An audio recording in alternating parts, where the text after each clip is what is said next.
ডাক দিয়ে নবী মুসা বলে, ও মালিক, নীল নদীর সামনে আমি আর আমার দলবল নিয়ে হাজির, কি করব এখন? নীল নদ কেমনে পার হব?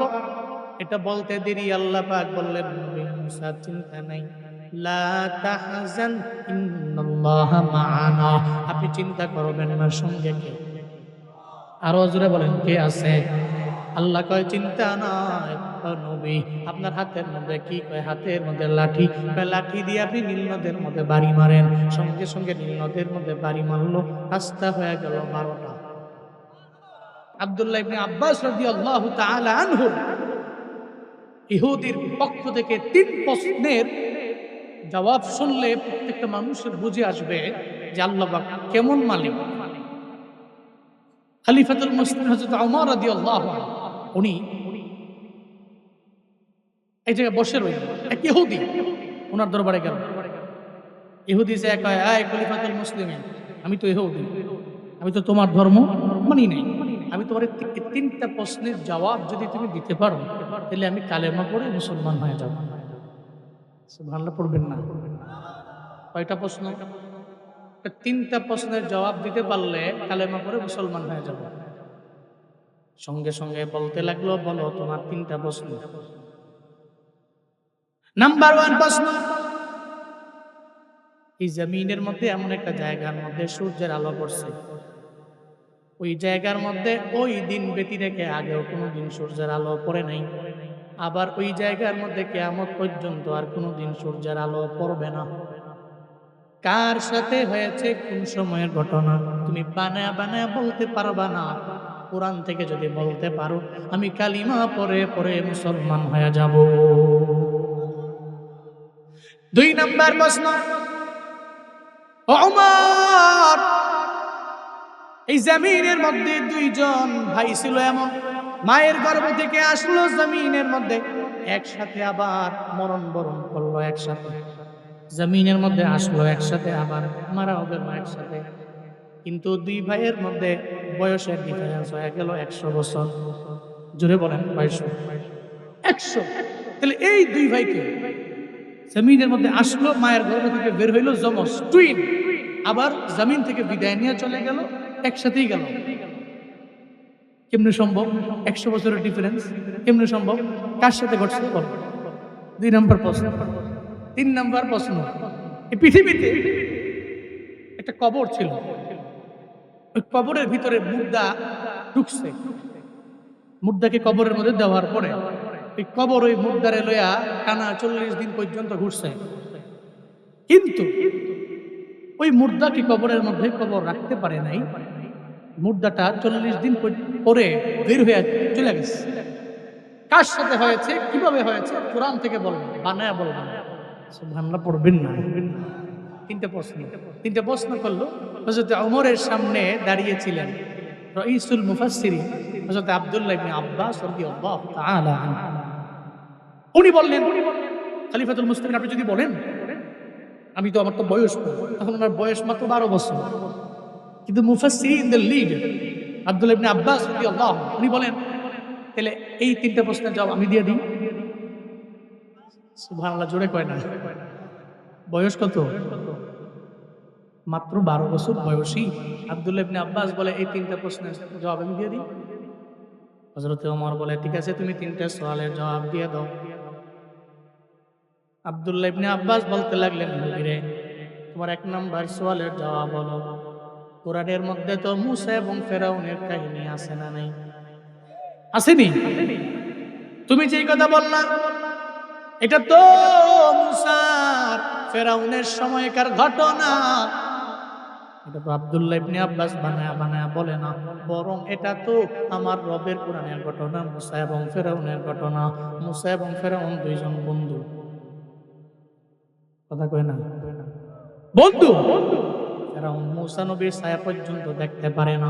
হঠাৎ করে মূসা নবী চিন্তা ভাবনা করলেন এলাকার মধ্যে থাকবে না। আল্লাহ পাক বললেন, এই মূসা পয়গম্বর, আপনার বনি ইসরাইলকে সঙ্গে করে লয়ে আপনি চলে যাবেন, আপনি এই এলাকা ত্যাগ করেন, নীল নদ পার হইয়া আপনি ওপারে চলে যাবেন, এমন একটা জায়গা আমি আপনার জন্য ব্যবস্থা করে দিব। হযরতে মূসা পয়গম্বর ওনার সঙ্গে দলবল নিয়া উনি যেদিন রওনা হয়ে চলে যাবে, ফেরাউন তো মুসা নবী চইলা যাইতে দিবে না, উল্টা তো সবাই রে নীল নদের মধ্যে চুবায়া চুবায়া মারবে।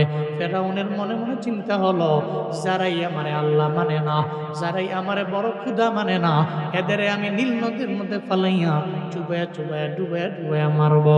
কারণ যারা জমিনের মধ্যে জালিম, এদের কথা না মানলে এদের মাথা গরম হয়ে যায়। ফেরাউন কয়, আমার যে বড় রব মানবে না, যে মানবে না আমি বড় ইলা, আমি বড় আল্লাহ, যে মানবে না তারে নীল নদের মধ্যে চুবায়া চুবায়া মারবো। মুসা নবীর ব্যাপারেও সিদ্ধান্ত নিয়ে নিল, আজকে মুসা যেদিকেই যাবে মুসারে ধইরা মুসার দল বলরে নীল নদের মধ্যে চুবায়া চুবায়া মারবো। অথচ জানে না ফেরাউন এদিকে অনেক পরিমাণে বিভিন্ন পরিমাণে ষড়যন্ত্র করতে লাগলো। আর পরিকল্পনা তো আমার আল্লাহ করে। ফরিদপুরের সালতার মুসলমান আমায় বলেন না, আমার আল্লাহর চাইতে বড় পরিকল্পনাকারী পৃথিবীর মধ্যে কে আছে? আছে? আল্লাহ চাইতে কেউ নাই। ফেরাউন চিন্তা করি, এই আমার দলবলের লোকেরা মুসা নবীরে আর তার দলবলেরে দুইরা নীল নদের মধ্যে চুবায়া চুবায়া ডুবায়া ডুবায়া মারব। সবাই যখন বেষ্টনী দিয়ে দাঁড়ায় গেল, মুসা কোন দিক দিয়া পালাবে? মুসা নবী আর তার দলবলের লোকেরা গভীর রাতের বেলা যখন এরা বের হয়ে রওনা হয়ে চলে যাবে, এমন হালাতে তাকায় দেখে বেষ্টনী দিয়ে রাখছে ফেরাউনের যত দলবল আছে, সব দলবলেরা এরা বিভিন্ন জায়গার মধ্যে দাঁড়ায় আছে। এবার মুসা নবী আল্লাহরে কয়, ও আল্লাহ এখন কি করতে পারি? এরা তো সবাই দাঁড়ায় আছে, এরা সব আমাদের মেরে ফেলবে। আল্লাহ কয়, নবী মুসা চিন্তা করার দরকার নাই, আমি এদের চোখের মধ্যে সঙ্গে সঙ্গে ঘুম দিয়ে দিব। এরা সব তন্দ্রাচ্ছন্ন হইয়া যখন নিদ্রায় চলে যাবে, আপনি আপনার টিম নিয়ে সুন্দর করে নীল নদ পার হইয়া চলে যাবেন। ফেরাউন দাঁড়ায় আছে। আল্লাহ কয়, ফেরাউনের যত ষড়যন্ত্র সব ভেঙ্গে চুরমার করো। ও তন্দ্রা, ফেরাউনের ধরো। সঙ্গে সঙ্গে ফেরাউনের তন্দ্রায় ধরে ফেললো। এরপরে ফেরাউনের যত দলবল আছে সবারে ধরে ফেললো তন্দ্রায়। ঝিমাইতে ঝিমাইতে নিদ্রায় চলে গেছে। একটা পর্যায়ে সবাই ঘুমিয়ে গেছে, মুসা নবী চলে গেছে দলবল। যখন নীল নদের কিনারায় গেছে, নীল নদের সামনে গিয়া হযরতে মুসা পয়গম্বর আর দলবল দাঁড়ানো, সামনে তো নীল নদ। এখন নীল নদ পার হয়ে এপার থেকে ওপার কেমনে যাবে? মুসা নবীর কওমের লোকেরা যায় কয়, ও পয়গম্বর মুসা, আপনি আমাদের বলেন কেমনে নীল নদ পার হয়ে এপার থেকে ওপার কেমনে যাব? এখন তো আমরা বিপদের মধ্যে পড়ে যাব। ফেরাউন তো আমাদেরকে আইসা মেরে ফেলবে, নীল নদীর মধ্যে চুবায়া চুবায়া ডুবায়া ডুবায়া মারবে। মুসা কয়, চিন্তা নাই, আয় আমার দলবলের লোকেরা, আমি আল্লাহর সাথে কানেকশন লাগাই। কারণ বিপদে মুমিন যখন পড়ে যায়, মুসিবতে পড়ে যায়, মুমিন চিন্তা করে আমার ডানে বামে কোনো কেউ নাই, কিন্তু কে আছে? আরো জোরে বলেন, কে আছে? আল্লাহকে ডাক দিয়ে নবী মুসা বলে, ও মালিক, নীল নদীর সামনে আমি আর আমার দলবল নিয়ে হাজির, কি করব এখন? নীল নদ কেমনি পার হব? এটা বলতে দেরি আল্লাহ পাক বললেন, নবী মুসা চিন্তা নাই, লা তাহজান ইন্নাল্লাহা মা'ানা, আপনি চিন্তা করবেন না, সঙ্গে কে? আরো জোরে বলেন, কে আছে? আল্লাহ কয়, চিন্তা নাই নবী, আপনার হাতের মধ্যে কি? কয় হাতের মধ্যে লাঠি। লাঠি দিয়ে আপনি নীল নদের মধ্যে বাড়ি মারেন। সঙ্গে সঙ্গে নীল নদের মধ্যে বাড়ি মারলো, রাস্তা হয়ে গেল 12টা। সুবহানাল্লাহ, জোরে কয় না? কয়টা? 12টা। এবার মুফাসসিরিনে কেরাম বলেন, অনেকের মনের মধ্যে প্রশ্ন জাগতে পারে, এই বিশদের লোকদের জন্য একটা বড় মোটা রোড করলি তো, এই 12টা রুট করা কি দরকার? এটা অনেকের মনে প্রশ্ন জাগতে পারে। এর কারণ হলো, মুফাসসিরিনে কেরাম দুটো কারণ বলেছেন। এক নম্বর কারণ হলো, পৃথিবীর মধ্যে সবচেয়ে ঘাটতেরা জাতি ছিল বনী ইসরাঈল। এমন তেরার তেরা, যুদ্ধের ময়দানে মুসা নবী গেছে, এরাও গেছে।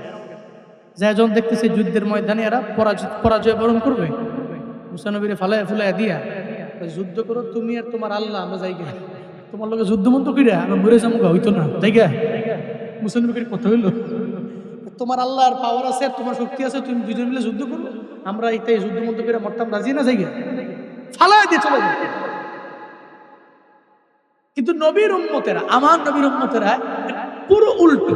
সুবহানাল্লাহ পড়বেন না, খালি শুনছে হানজালা, নবী নাই, শুনছে কুতিলা মুহাম্মদ, এজন্য বলছে নবীকে হত্যা করা হয়েছে, শহীদ করা হয়েছে, কতল করা হয়েছে, শুনছে দৌড়ে চলে গেছে, তরবারি লয়া জোশ লয়া যুদ্ধ কইরা ময়দানে নিজের তাজা রক্ত বিলীন করে দিয়া শুহাদাদের খাতায় নামটা উঠায় দিছে।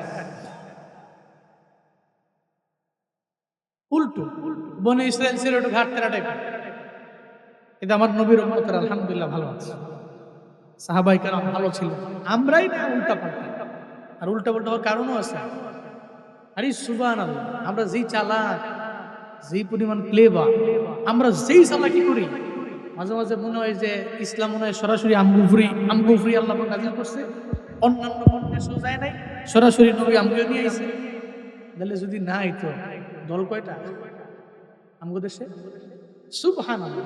মাঝে মাঝে চিন্তা করলে এই যে টুপি, একজন একটা টুপি পরে আইছে, আমাদের সমাজের নিয়ম হলো, দেখছো কিরমা টুপি পরে আইছে, হ্যাঁ কোন টাইপের হুজুর, আমি টুপি দিকে বুঝে লইছি। এরকম কথা বলে কি বলে না? জুব্বা পরাইছে না পাঞ্জাবি পরাইছে, কি পরাইছে, আর জুব্বার পাঞ্জাবি দিকে বলে দিছে এই হুজুর কোন টাইপের হুজুর, বলে দিছে।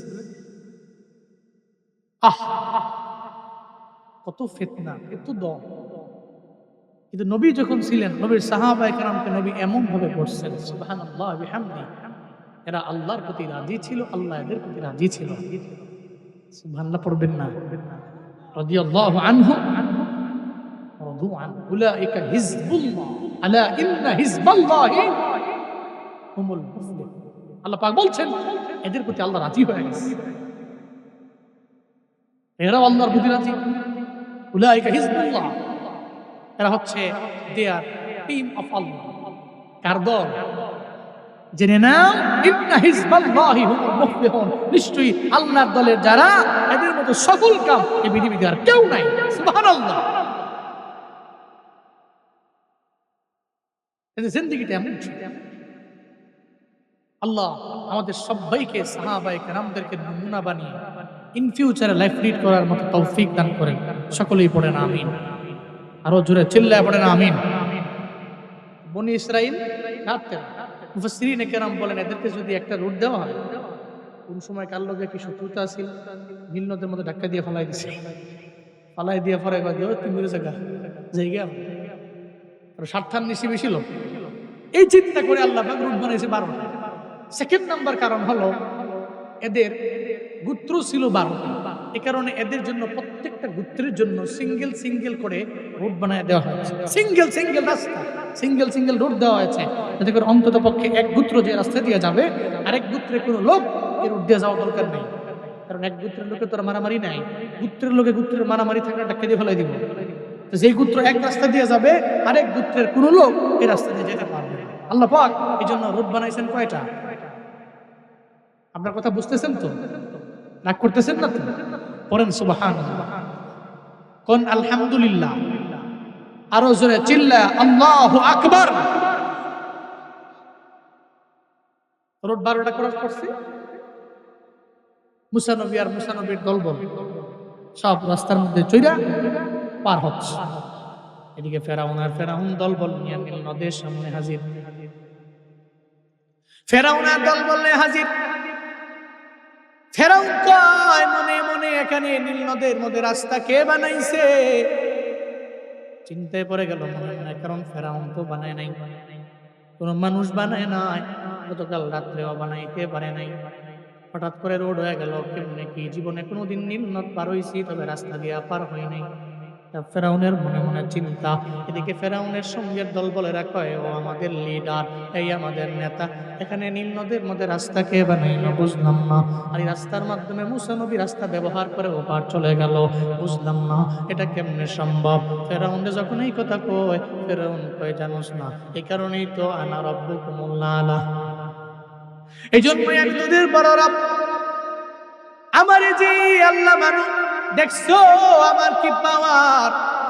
নীল নদের মধ্যে একটা না দুইটা না 12টা রাস্তা তোদের পার হওয়ার জন্য আমি বানাইছি। নাউজুবিল্লাহ কয় না?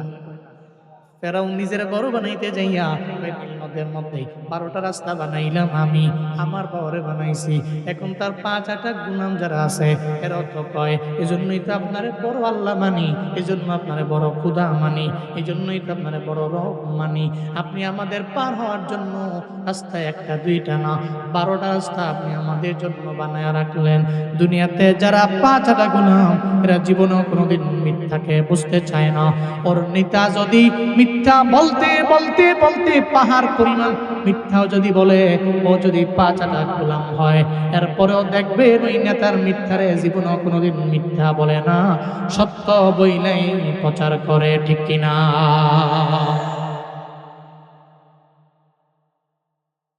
কিন্তু বাস্তবতা তো অন্য। মিথ্যা বললে আমার লিডার বললে আমার লিডার মিথ্যাবাদী, এই চিন্তা নিয়ে ঢুকানো লাগবে। কিন্তু আমার দেশের এমন কথা, ভাই আমি যেই পীরের মুরিদ, ওই পীর যদি কোনো অন্যায় করে জীবনেও এটা বলা যাবে না।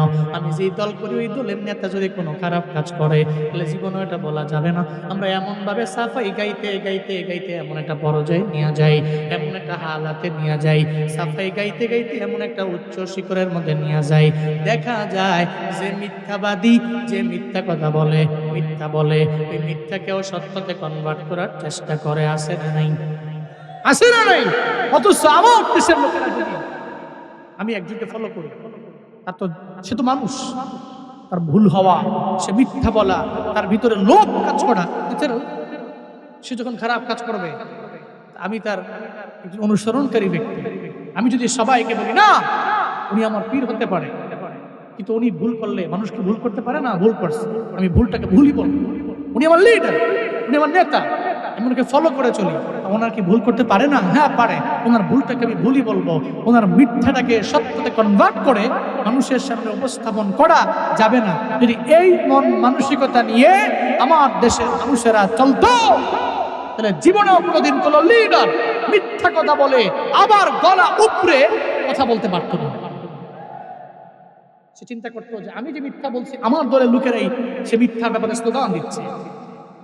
কোন বড় বুজুর্গ চিন্তা করতো আমি ভুল করেছি, কারণ আমার মুরিদ আমার ভুল ধরেছে এবং আমার বিষয়ে বলছে যে আমি মিথ্যা বলেছি, আমি অন্যায় করেছি, আমি গুনাহ করেছি, আমার মুরিদ আমাকে বলছে। সে শুধরে যায়, কিন্তু শুধরায় না কেন? দেখতেছে ডান বামে সামনে পেছনে বহুত সাফাই গাওয়ার মতো লোক আছে, এই চিন্তা করে শুধরায়।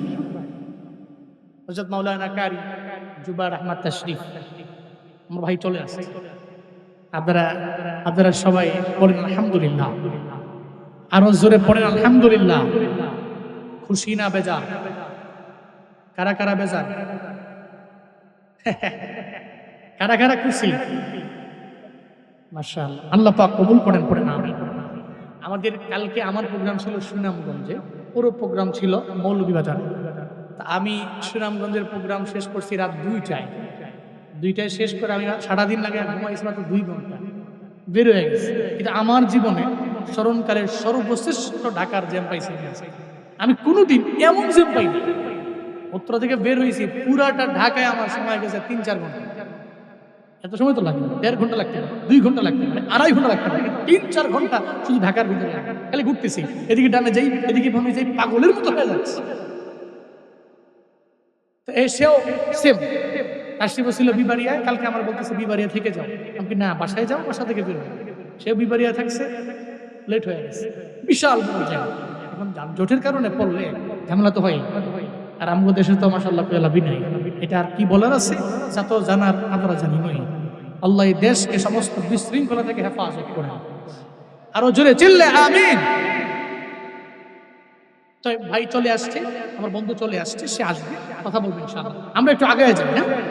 তো বনি ইসরাইলের লোকরা পার হচ্ছে, এদিকে মূসা নবী পার হয়ে গেল, ফেরাউন আর তার দলবল এসে দাঁড়ায় গেছে। এখন দলবলেরা কয় আপনি তো বড় খোদা, আপনি ওদের জন্য 12টা রুট বানাইছেন, তাহলে আমরা নামলাম। সঙ্গে সঙ্গে রাস্তার মধ্যে নেমে গেল 12টা দল। ফেরাউনের দলবল নেমে গেছে, কিন্তু ফেরাউন নামে না, ঘোড়ার মধ্যে দাঁড়ায় আছে। ঘোড়ার মধ্যে দাঁড়ায় দাঁড়ায় চিন্তা ভাবনা করে, হায় রে, যতই চাপাটা বাজাই মারলাম, কিন্তু এখানে তো রোড আমি বানাই নাই, আজকে মুসা নবী তার দল বলের লোকেরা গেছে, এই কারণে মনে হয়তো কোনো একটা আধ্যাত্মিক কোনো কাজ এখানে ঘটছে, আমি জানি না, হয়তো অস্বাভাবিক কোনো ঘটনা, এটা স্বাভাবিক না, হয়তো রাস্তাটা তো বিলীন হয়ে যাইতে পারে। এই কারণে ঘোড়ার মধ্যে দাঁড়াইয়া নীল নদের সামনে দাঁড়ায় দাঁড়ায় চিন্তা করে নামবো কি নামবো না, নামবো কি নামবো না, নামবো কি নামবো না, এই চিন্তা করে ঘোড়ার মধ্যে দাঁড়ায় যখন অপেক্ষা করে।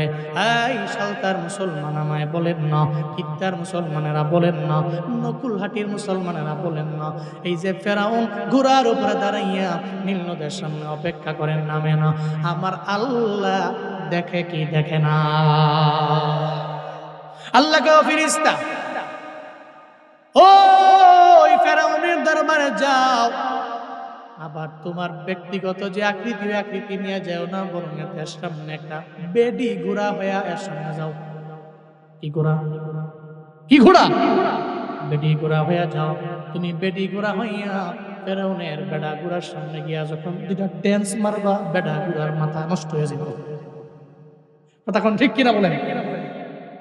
বেড়া ঘোড়ার সামনে যদি কোনো বেডি ঘোড়া গিয়া ড্যান্স জুস মারে, মাথা নষ্ট, স্বাভাবিক ব্যাপার। আর যার এটা হয়, দেখার পরে মাথা মুথা নষ্ট হয় না, তো এবার দজবঙ্গ রোগী মুশকিল। যুগিনা লিন্নাসি হুব্বুশ শাহাওয়াত মিনান নিসা, আল্লাহ পাক বলেছেন মানুষের জন্য সুশোভিত করা হয়েছে এক নম্বরে, আল্লাহ পাক বলছেন নিসা, মহিলা। নারীতে আসক্ত হয়ে যায় পুরুষ, স্বাভাবিক ব্যাপার, খুব কুইকলি তাকে ওদিকে মাইল করা যায়, ঝুঁকানো যায়। আল্লাহ পাক এজন্যই বলছেন সুশোভিত করা হয়েছে মানুষের জন্য এক নম্বরে নিসা, মহিলা। আল্লাহ পাক বলে নাই বানাতিল কওম, আল্লাহ পাক বলে নাই যাহাব, আল্লাহ পাক বলে নাই ওয়াল ফিদ্দা, স্বর্ণ রৌপ্য অলংকার মাল, তোমার সম্পদ, কোনো কিছুই তোমার জন্য এক নম্বরে সুশোভিত করা হয়নি, তোমার জন্য নারীকে সুশোভিত করা হয়েছে। এজন্য পুরুষেরা নারীকে দেখলে আকর্ষণ জন্মায়। তুমি মনে রাখবেন, নারী যদি মেনটেন করে, হিজাব মেনটেন করে, ইসলাম যেভাবে বলে সেটা যদি ওইভাবে তার ঘর থেকে বের হয়, তাহলে আমার যুব সমাজ জীবনেও কোনোদিন একটা নারীকে দেখলে উত্ত্যক্ত করবে না। কারণ যেই ছেলেটা বখাটে, টিটিসিএম পাস, টিটিসিএম পাস বুঝেন নাই, মাস্টার্স না, টিটিসিএম পাস হলো to to company manager. TTCM pass আছে না, সমাজে বহু পোলাবান আছে টিটিসিএম পাস। তো কি রে, কি করো? ওই ঘুরি গাড়ি খাই, তোর কাজ কাম নেই নাকি? না। চলো কেমনে? এমনি কতন যে আম্মার ধমকাই টমকাই 50 টাকা, কতন যে আব্বার ধমকাই 100 টাকা দাও, কতন যে হুমকি দেয় যদি টাকা না দাও মেরালাম, এই চিন্তা ভাবনা কইরা ঘুরা গাইরা এই করি আর কি।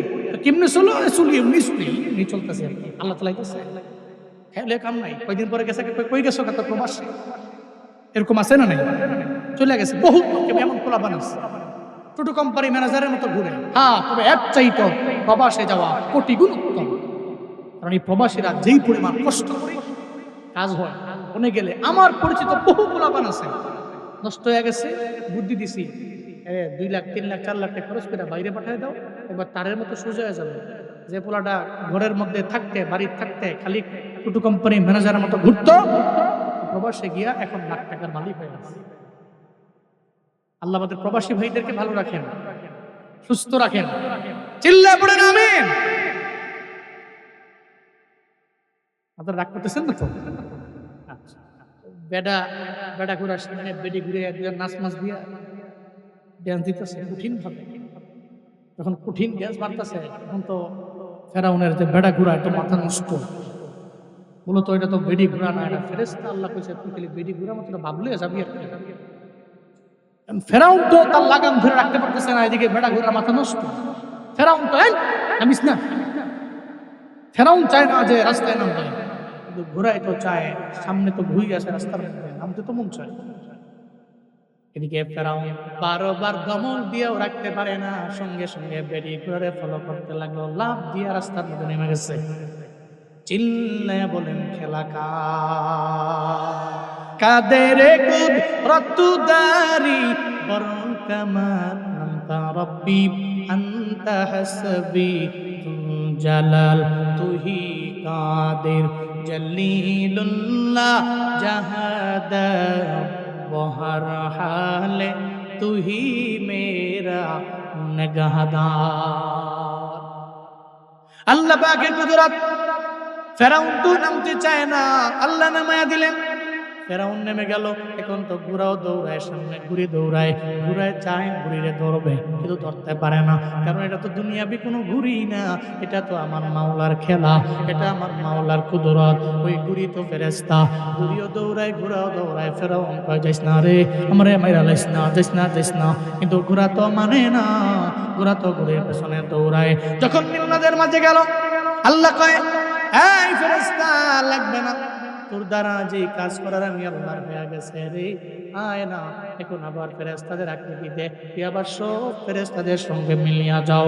সঙ্গে সঙ্গে নিয়ে চইলা গেল, ফেরেশতাদের মতো আকৃতি হয়ে গেল, ফেরেশতাদের মতো হয়ে গেল সৌরাত, সে আগের মতো হয়ে গেছে, চইলা গেছে। হঠাৎ করে বেটা ঘুরায় দেখে সামনে বেড়ি ঘুরাও নাই। এদিকে ফেরাউন মনে মনে কয় কামড়া কইল, কই গেছে, কই উড়াল দিছে, কামড়া কি হইছে, চিন্তায় পড়ে গেছে, টেনশনে পড়ে গেছে। তখন তো আমার আল্লাহ পাক রব্বুল আলামিন কয় ফেরাউন তোর খেলা শেষ। আল্লাহ পাক রব্বুল আলামিন সঙ্গে সঙ্গে যেই 12টা রাস্তা, এই রাস্তা তো আমার আল্লাহই তো বানাইলো। মুসা নবীর লাঠির পরে আল্লাহ পাক বানাইলেন। আল্লাহ পাক বলে দিলেন এই নীল নদের পানি আর এই নীল নদের মধ্যে 12টা রাস্তা লাগবে না। যেই 12টা রাস্তাই হয়েছিল, ওই 12টা রাস্তা তো মুসা নবী কাজে লাগায় চইলা গেছে। ফেরাউনের জন্য, ফেরাউনের দলবলের জন্য আমি বানাই নাই। ফেরাউন তো পার হতে পারবে না, ওরে তো আমি নীল নদের মধ্যে চুবায় চুবায় মারব। দেখেন আমার আল্লাহর কি পরিকল্পনা। ফেরাউন রে যারা মানত না, আল্লাহ মানত না, এদের নীল নদের মধ্যে নিয়ে চুবায় চুবায় ডুবায় ডুবায় মারত। আল্লাহ কয় ফেরাউন রে আমি তো তোর আল্লাহ, আমি তোর রব, তোরে যারা মানত না তুই নীল নদের মধ্যে, তোরে নীল নদের মধ্যে চুবায়া মারব, নীল নদের মধ্যে তোরে ডুবায়া মারব। চিল্লা বলেন পরিকল্পনা কার? ومكروا ومكر الله والله خير الماكرين। চিল্লা জোরে পড়েন আল্লাহু আকবার। আল্লাহ পাক বলেন এরা চক্রান্ত করলো। ওমাকার আল্লাহ, আল্লাহ পাক নিজে করলেন পরিকল্পনা। আল্লাহু খায়রুল মাকিরিন, আমার আল্লাহর চাইতে সর্বোত্তম পরিকল্পনাকারী এই পৃথিবীর মধ্যে কেউ আছে নাকি? আছে। আল্লাহর চাইতে বড় পরিকল্পনাকারী এই পৃথিবীর মধ্যে সেকেন্ড নাম্বার আর কেউ নাই। এবার ফেরাউন তো নীল নদের মধ্যে পড়ে গেছে, নীল নদের মধ্যে পড়া চুবায় চুবায় ডুবায়। আর কে আল্লাহ আমারে মাফ করে দেওয়ার জীবনে করতে হবে। এখন কি আর সময় আছে? আছে। এম তো বার হ্যাংস ফেরাউন নীল নদের মধ্যে চুবায় চুবায় ডুবায় ডুবায় কে মারছে? আব্দুল্লাহ ইবনে আব্বাস মনে আছে নি? উনি বলেন এই ইহুদি, এই যে ফেরাউন নীল নদের মধ্যে চুবায় চুবায় ডুবায় ডুবায় আল্লাহ মারছে, উনি তো রাস্তা এর আগেও জীবনে কোনোদিন হয়নি। কিয়ামত পর্যন্ত নীল নদের ওই পানিতে জীবনে কোনোদিন আর রাস্তা হবে নাকি? রাস্তাও হবে না। রাস্তাটা হওয়ার পরে, এই পানি শুকিয়ে রাস্তা হওয়ার পরে তলদেশে সূর্যের কিরণ যেদিন ঢুকেছে, কিয়ামত পর্যন্ত আর ওই স্থানে সূর্যের আলো যাবে না। এটা ফেরাউন এবং মূসার কাহিনী, কোরআনের বর্ণনা। আমার কথা সঠিক না ঠিক? ইহুদি কয় তুমি সত্য বলেছ। সুবহানাল্লাহ জোরে পড়বেন না? নাম্বার 1 প্রশ্নের উত্তর দিয়েছি। 2 নাম্বার তোমার প্রশ্নের জবাব না। তুমি বলেছো মায়ের গর্ভ থেকে বের হয়েছে একসাথে, আবার একসাথেই মৃত্যুবরণ করেছে। 2 ভাই, সহোদর ভাই, আবার তুই একসাথে আসে, একসাথে বিদায় নিল, কিন্তু ডিফারেন্স কয় বছরের? কেমনে সম্ভব? এটাও কোরআনে আছে। সুবহানাল্লাহ পড়ে না? এটাও কোরআনে আছে। কোরআনে নাই এমন কিছু আছে নাকি? আমি আপনার জীবন চালাইতে কোরআন যথেষ্ট। সুবহানাল্লাহ পড়বেন না? সমাধান চাও যদি জীবনে মরণে, ফিরে যাও খুঁজে নাও চোখ রাখো কোরআনে। সমাধান চাও যদি জীবনে মরণে, ফিরে যাও খুঁজে নাও চোখ রাখো কোরআনে। তবেই পাবে সুখ শান্তির ঠিকানা, তবেই পাবে সুখ শান্তির ঠিকানা, যদি মেনে নাও তুমি মনে প্রাণে। সমাধান সমাধান চাও যদি জীবনে মরণে, ফিরে যাও খুঁজে নাও চোখ রাখো কোরআনে। কন্যা সমাধান চাও যদি জীবনে মরণে, ফিরে যাও খুঁজে নাও চোখ রাখো কোরআনে, তবেই পাবে সুখ শান্তির ঠিকানা, তবেই পাবে সুখ শান্তির ঠিকানা, যদি মেনে নাও তুমি মনে প্রাণে। সমাধান সমাধান চাও যদি জীবনে মরণে, ফিরে যাও খুঁজে নাও চোখ রাখো কোরআনে, ফিরে যাও খুঁজে নাও চোখ রাখো কোরআনের। এ বাণী সকলের নয় শুধু মুমিনের, যারাই মেন বানবে কোরআন সুফল পাবে সকলে।